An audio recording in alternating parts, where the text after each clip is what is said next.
People with disabled children, what's your most memorable moment with them? My son was 5 years old when he told me for the first time that he wishes he was normal, but he didn't say that because he was feeling off that day. Rather, because my brother-in-law Jared told him normal boys didn't cry at fireworks. That moment broke me, because despite my son being high-functioning autistic and cognitively brilliant, he already knew that he was not good enough for the people around us.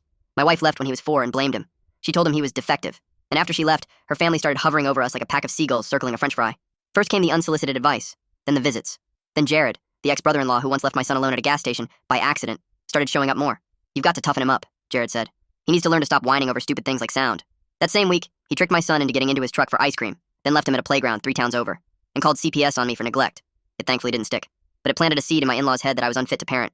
Soon after, my ex-wife's parents filed for emergency custody, but they didn't use the gas station or the ice cream incident to prove their point. Instead, they used my son's autistic behavior to prove that I was abusive. As an example, they cited that him screaming during a thunderstorm was proof I was abusing him. They also cited that him biting a classmate when his sensory overload hit was proof I was teaching him it's okay to be violent. It didn't matter to them that my son loved me, that he couldn't stop jumping up and down and hugging me every time I came home from work. All that mattered to them was taking him from me. And so, they gathered screenshots, twisted the narratives, and hired a sleazy lawyer who looked like he took pride in getting predators off the hook. All I had was my son and the truth. When trial day came, I knew the courtroom would overwhelm him. So I did what I always did. I prepared him. We read court transcripts, watched old proceedings, practiced with stuffed animals. I explained what custody meant. I showed him how to breathe when it got too loud, and I made sure he knew that I loved him more than anything in this world.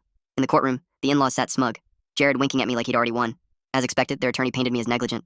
He said my son needed proper structure, even fabricated a lie about me laying hands on him. It was a nightmare. When he was finished, the whole courtroom looked at me like I was a monster. I looked over at my son, expecting him to be sad or nervous. But instead, he was mad, like he wasn't about to let someone lie about his dad. He got called on stand, and just like we practiced, he began speaking. But he didn't follow the script.